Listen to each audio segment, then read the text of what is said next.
Rusia lanza otra ola de ataques contra Ucrania. En el sur, la ciudad portuaria de Odesa fue impactada por un misil que provocó un muerto y 2 heridos. Explosiones también en la capital, Kiev. El viceministro de Defensa ucraniano declara que las fuerzas ucranianas han repelido los ataques de Rusia en el bastión oriental de Bakhmut.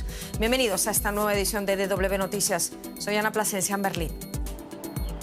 Acusaciones cruzadas además entre Rusia y Ucrania. El ejército ruso afirma haber destruido todos los objetivos de sus ataques nocturnos en Ucrania y Kiev, por su parte, dice que derribó 29 de los 30 misiles disparados por Rusia en distintas zonas del país. En Italia, decenas de miles de personas han tenido que ser evacuadas de las regiones afectadas por las fuertes inundaciones. Continúa además la alerta roja debido al mal tiempo por las lluvias torrenciales en la región de Emilia-Romagna. En el noreste del país han dejado ya al menos esas inundaciones 13 muertos y más de 10.000 evacuados. Y Colombia aguarda en vilo por los 4 niños desaparecidos en la selva hace 17 días. Hoy el presidente Gustavo Petro anunciaba el hallazgo de los menores, pero tuvo que retractarse después. El ejército colombiano trabaja a contrarreloj para dar con ellos en la Amazonía.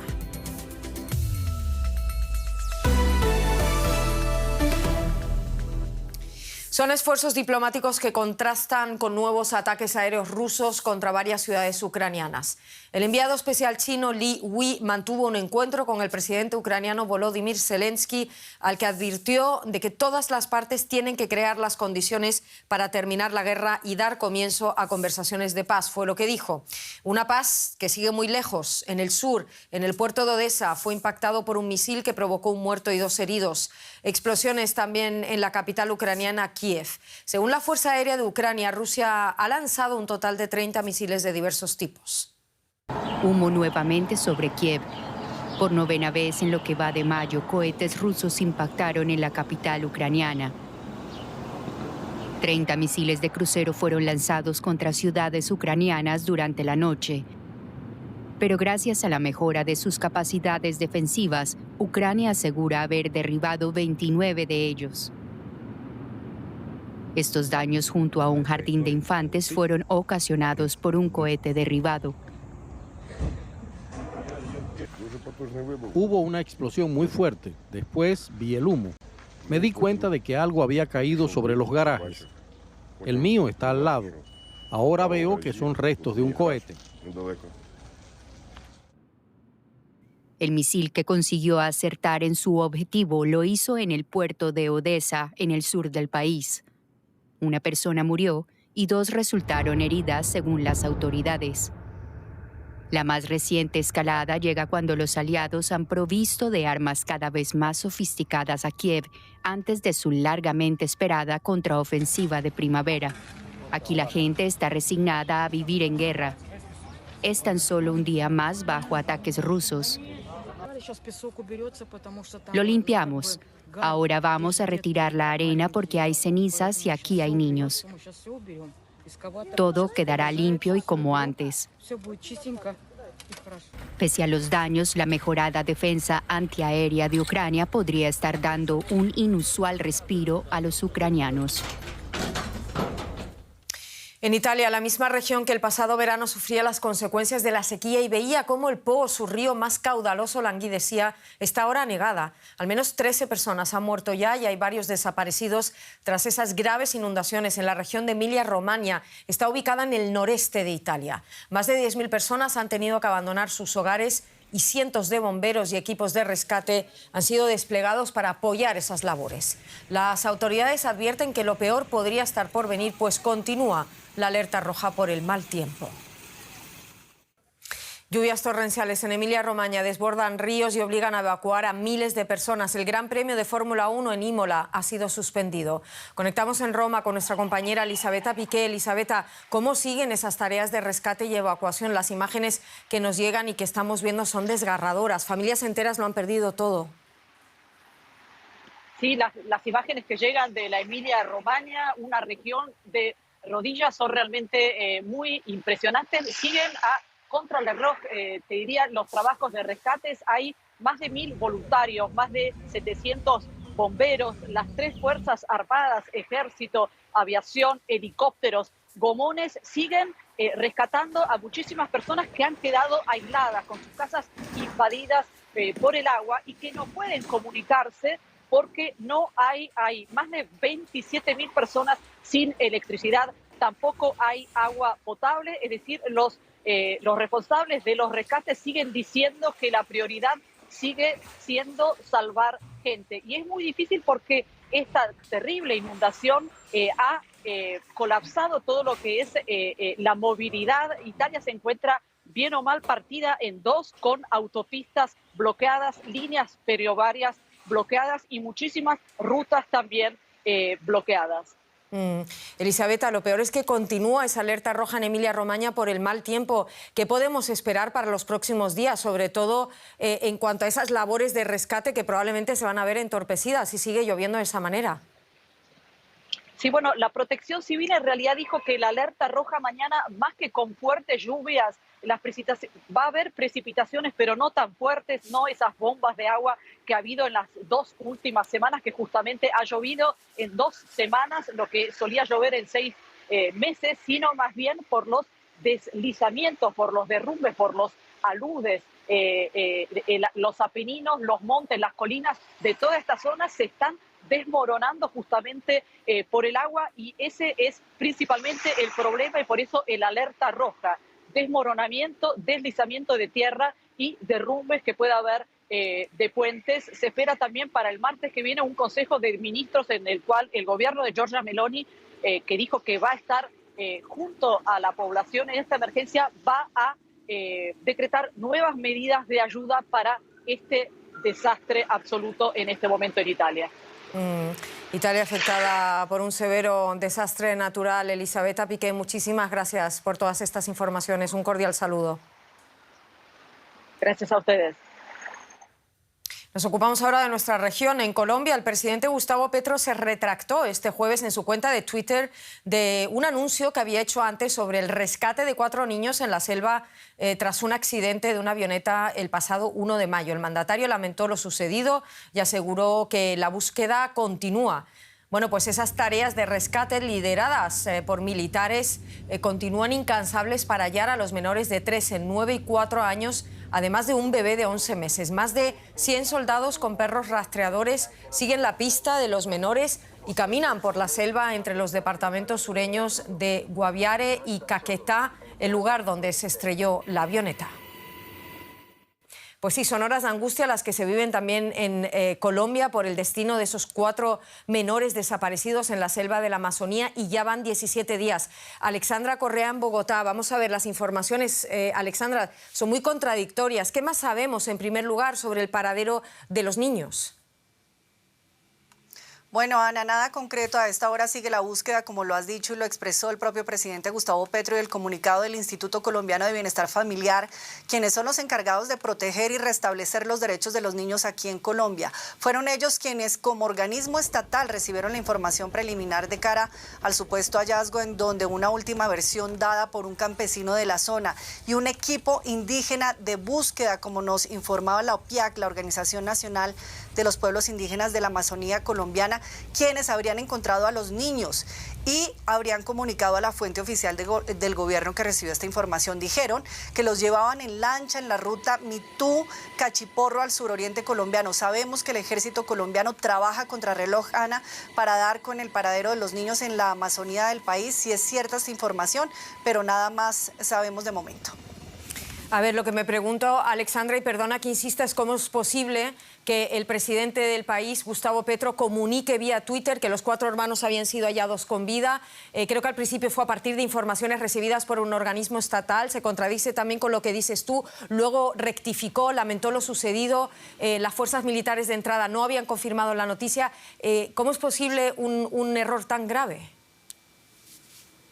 Muchas comunicaciones, según el reciente comunicado del Instituto Colombiano de Bienestar Familiar, fueron ellos quienes recibieron de primer momento la información desde territorio amazónico y desde las comunidades indígenas, como te estoy contando, así como desde la regional del instituto en la zona del Caquetá, en donde informaban del presunto hallazgo con vida de los pequeños, y que inmediatamente, según este comunicado que está en Twitter, le avisaron al presidente Gustavo Petro, y este avisó inmediatamente a la ciudadanía a través de su cuenta cuenta en redes sociales, pero tiempo después, tal cual como lo estás explicando, como el mismo comunicado también lo explicaba, las Fuerzas Armadas y militares no pudieron establecer el contacto en el sitio del supuesto hallazgo y de donde salen estas informaciones por temas geográficos y climáticos. Por ese motivo y ante la falta de certeza de la información suministrada, el presidente explicó que se tenía que retractar, eliminar la información y comunicar que seguía la búsqueda de cara a encontrar a estos niños, y asimismo el Instituto Colombiano de Bienestar Familiar asumió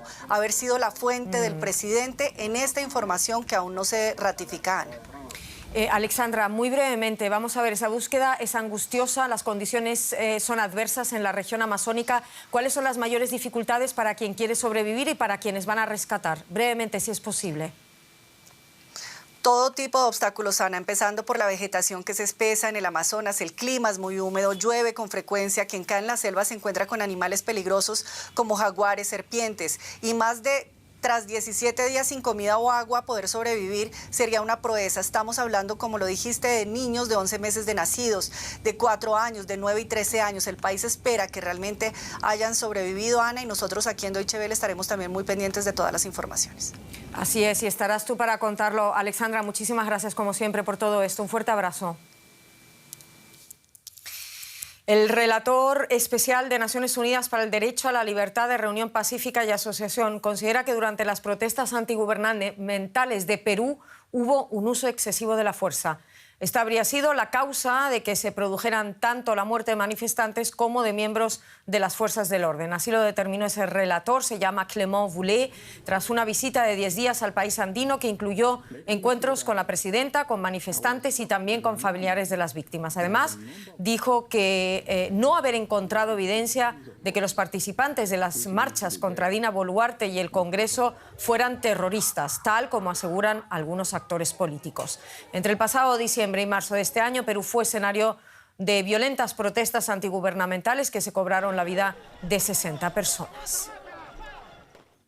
Bueno, pues esa declaración del relator Clément Boulet se convierte en la primera afirmación quizás de este tipo por un representante de Naciones Unidas y que ya adelantó en su informe la Comisión Interamericana de Derechos Humanos. Conectamos con el analista político José Carlos Requena en Lima. José Carlos, ¿veremos consecuencias políticas a esas declaraciones del relator de la ONU? ¿Suponen sus palabras una diferencia con informes anteriores que también parecen probar ese uso excesivo de la fuerza?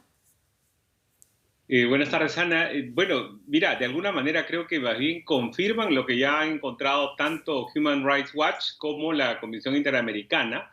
Ellos utilizan algunas palabras incluso más duras. En el caso del relator Boulet, creo que lo fundamental es esto del uso excesivo de la fuerza, y en esa medida hay como una confirmación. El gobierno, sin embargo, yo supongo que va a mantenerse en su posición, que es básicamente que la justicia nacional investigue los casos, de alguna manera poniéndose de lado. ¿Qué hacemos con esa confirmación? ¿Crees que el gobierno va a asumir algún tipo de responsabilidad por esas muertes? ¿Cómo crees que se puede aliviar la polarización y la profunda crisis que vive Perú desde hace tanto tiempo ya? Mira, yo creo que esta noticia es algo que está en desarrollo. Recién seguramente vamos a ver algunas repercusiones, pero por lo pronto me inclino a pensar que el gobierno va a mantener su posición de negar algunas de las acusaciones. De hecho, frente a la Comisión Interamericana dijeron que el uso de términos como masacre o ejecuciones extrajudiciales lo consideraban excesivo. Seguramente algo similar va a haber en esta ocasión. Y como te digo, es una noticia en desarrollo porque ayer ha sido una jornada agitada en otros temas. Teníamos al costado del país, en Ecuador, la noticia del presidente Lasso. Se tuvo la elección del defensor del pueblo, que también ha causado gran controversia. Así que yo supongo que esto recién está terminando de asimilarse y seguramente recién en los próximos días vamos a tener alguna reacción oficial por parte del gobierno. Veremos si es así. Muchísimas gracias, José Carlos Requena, por todo esto desde Lima. Un saludo. Encantado, gracias. Y ya lo comentaba el analista, nos vamos a Ecuador y esa decisión del presidente Guillermo Lasso de disolver por decreto el Parlamento y convocar elecciones anticipadas para evitar su posible destitución se va a traducir probablemente en un fuerte pulso entre el gobierno y la oposición. Este jueves el Consejo Nacional Electoral ha puesto el 20 de agosto próximo como fecha tentativa para las elecciones generales anticipadas. La llamada muerte cruzada, que cesa las funciones del legislativo y convoca esas nuevas elecciones para elegir un nuevo Parlamento, pero también para elegir un nuevo presidente, es juzgada por la oposición como inconstitucional. Un grupo de asambleístas pide que la justicia se pronuncie al respecto, pues aseguran que el mandatario sin fundamento legal tomó la medida para escapar de un juicio político. Controversia en torno al decreto que disuelve la Asamblea Nacional en Ecuador. La oposición tacha la decisión de inconstitucional. Asegura que no hay causales que justifiquen la medida y ahora exige un pronunciamiento de la Corte Constitucional. Cualquiera que sea su pronunciamiento, seremos respetuosos del mismo. Si es que la Corte se pronuncia en el sentido de suspender ese decreto malhadado, infundado, inconstitucional, simplemente el Parlamento retornará. Si es que la Corte se pronuncia de que respalda ese decreto, no, lo que no debería darse, sin embargo, tendría que haber un proceso electoral. El movimiento indígena ecuatoriano también se hizo eco de esas denuncias. Demandamos a la Corte Constitucional que se pronuncie de manera inmediata, apegado a la norma constitucional vigente, en garantía de los derechos del orden democrático y del pueblo ecuatoriano, y no permita una dictadura disfrazada de instrumento constitucional. La Corte Constitucional ha nombrado a 2 jueces para que se encarguen de revisar el caso. En su alocución televisiva, el presidente Lasso argumentó un estado de conmoción social para activar la llamada muerte cruzada, asegurando también que el legislativo obstaculizaba las acciones del Ejecutivo. Por su parte, el Consejo Nacional Electoral, acatando el decreto presidencial, confirmó que el proceso de convocatoria de nuevas elecciones ya comenzó. El CNE ratifica al pueblo ecuatoriano su compromiso de llevar adelante un proceso electoral eficiente y transparente, el mismo que requiere que todos los actores involucrados aunemos esfuerzos para dar mayor tranquilidad al país y sobre todo de que este nuevo momento que atraviesa el Ecuador se fortalezca cada vez más nuestra democracia. Hasta que se elija una nueva asamblea, el presidente Lasso podrá gobernar por decretos ley, siempre contando con el aval de la Corte Constitucional. Y seguimos en nuestra región, en la economía, nos lo cuenta Rosa. ¿Qué tal, Ana? En Argentina, concretamente. Y es que en Buenos Aires miles de activistas de organizaciones sociales protestaron en contra del hambre y la pobreza cuando el país sufre una inflación que en abril rozaba el 109% anual. Los manifestantes repudiaron el acuerdo firmado con el FMI en 2022 por el presidente Alberto Fernández. Las protestas contra esa línea de crédito de 44.500 millones de dólares fue contraída en 2018 por el ejecutivo de Mauricio Macri y renegociada por el actual gobierno, lo que supone restricciones fiscales y monetarias. Trabajadores formales e informales caminaron hasta la Plaza de Mayo reclamando mejores salarios. El índice de pobreza se sitúa en un 40% de la población de 46 millones de habitantes, pero golpea más a la infancia. Mientras en el Congreso de Estados Unidos se empieza a pensar en cómo regular los retos que plantea la inteligencia artificial en cuanto a problemas como desinformación y manipulación, el Tribunal Supremo del país ha reforzado la protección legal de las plataformas de medios sociales por los contenidos que publican en ellas sus usuarios. De forma unánime, en un caso que podría haber transformado el funcionamiento de los grandes gigantes de Internet, el Supremo se ha puesto del lado de Twitter en un fallo sobre la presunta responsabilidad de la empresa por no eliminar correctamente contenido del grupo terrorista Estado Islámico. Aquí se planteaban los límites de la sección 230, una ley que exime de responsabilidad a las empresas por lo que publican sus usuarios. Se trata de un caso muy esperado que se veía como clave para el futuro de las redes sociales. Nos vamos hasta Nueva York. Allí está nuestra compañera Ana Nieto. Ana, ¿qué otros detalles nos puedes ampliar al respecto? Pues que pese a las preocupaciones por la desinformación y sus consecuencias en una sociedad cada vez más polarizada, las compañías de los medios sociales salen hoy muy reforzadas del Tribunal Supremo.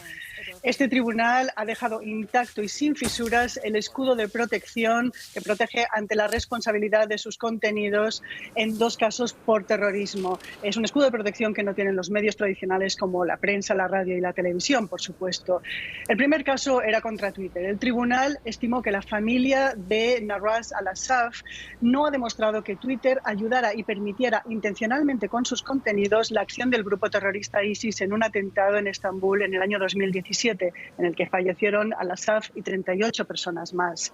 En el caso de Google, el tribunal ni siquiera entra a considerar el argumento de la familia de Noemí González, una estudiante en París en el año 2015 que falleció en otro atentado terrorista. La familia argumentaba que YouTube no solamente cuelga estos contenidos, sino que además los promociona a través de su logaritmo.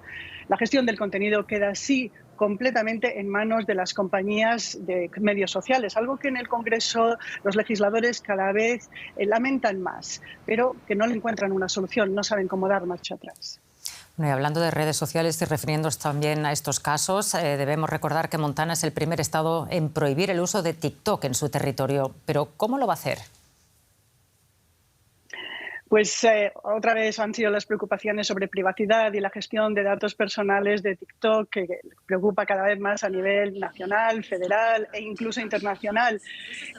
TikTok tiene 150 millones de usuarios en Estados Unidos y Montana, un estado que tiene apenas algo más de 1 millón de personas viviendo ahí, han decidido que van a multar a las empresas que venden aplicaciones con $10.000 al día si siguen vendiendo TikTok. Esto será legal a partir del año de enero del año 2024 y la compañía TikTok, que es de capital chino, ya ha dicho que va a ir a los tribunales para impedir que se coarte la libertad de expresión de sus usuarios. Pero la ley de Montana puede ser un modelo. El gobernador, además de Montana, ha prohibido otras aplicaciones que estén ligados a adversarios extranjeros. Muchas gracias por las informaciones sobre el tratamiento de las redes sociales allá en Estados Unidos. Un saludo, Ana. Gracias. Los líderes del G7, reunidos en la ciudad nipona de Hiroshima, debatirán cómo privar aún más a Rusia de fondos para su guerra en Ucrania.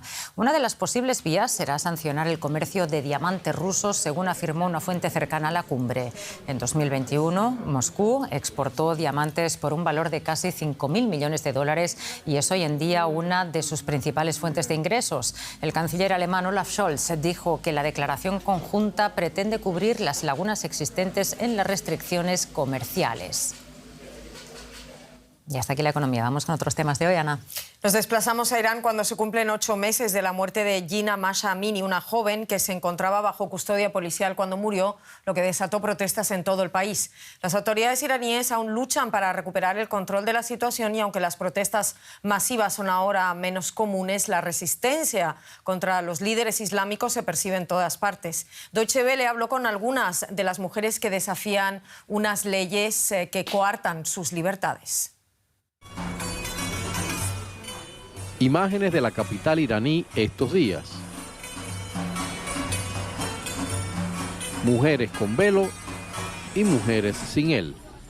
Esto pese a los recientes esfuerzos de la República Islámica por imponer el estricto código de vestimenta que considera parte de su ADN. Por este acto de resistencia podrían ser duramente castigadas, así que para protegerlas no mostraremos sus caras durante las entrevistas. Sigo saliendo con mi ropa favorita, tal como me gusta. Y la forma en que me mira otra gente no me importa en absoluto. En realidad hay tantos hombres como mujeres que no tienen ningún problema con ello y no me miran mal. El régimen islámico, sin embargo, sí lo ve mal y por ello ha priorizado impulsar el uso del hijab.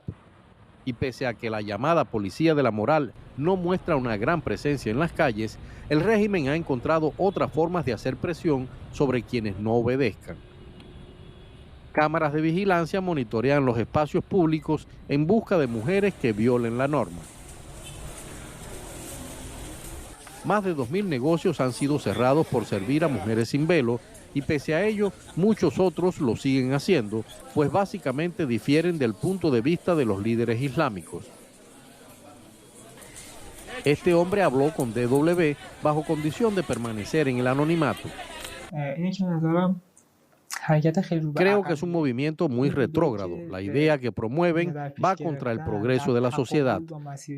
No vivimos en las condiciones de hace 1400 años como para preocuparnos por el pelo de las mujeres en el parque o el metro. Hoy tenemos asuntos más importantes como la pobreza o la política. Creo que la era de esas restricciones ha pasado. Incluso analistas políticos de la República Islámica admiten que el régimen está perdiendo el control sobre este asunto tan simbólico. El gobierno se encuentra en una situación paradójica que los desconcierta tanto a ellos como a otros.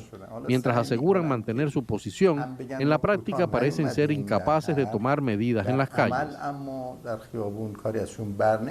La gente con la que hablamos en Teherán está segura de que ese es el resultado de las protestas masivas causadas por la muerte de la joven bajo custodia policial.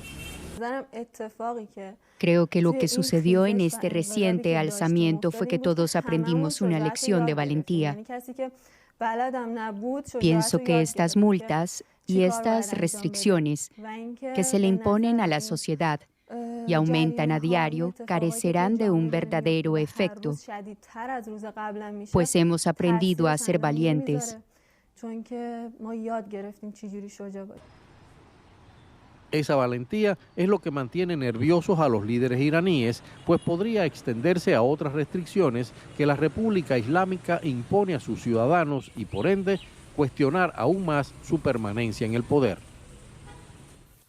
Damos paso a continuación a otras noticias de forma más breve, pero que también queremos destacar a esta hora. Canadá pide ayuda internacional para combatir los incendios forestales que destruyeron decenas de miles de hectáreas de bosque en el noroeste del país. Las llamas en la provincia de Alberta se han extendido a las vecinas Columbia Británica y Saskatchewan. Miles de personas han tenido que ser evacuadas. El príncipe británico Harry y su esposa Meghan estuvieron involucrados en una persecución de automóvil en Nueva York. Paparazzis habrían perseguido su taxi después de que ellos abandonaran la ceremonia de una entrega de premios. La policía restó importancia al incidente, pero es un hecho que inevitablemente trae el recuerdo de la princesa Diana. En 1997, la madre de Harry murió en un espectacular accidente de automóvil en un túnel de París cuando era perseguida por paparazzi. Gracias por acompañarnos. Volvemos en menos de 2 horas si quieren. Feliz jueves donde quiera que estén. Gracias por estar ahí.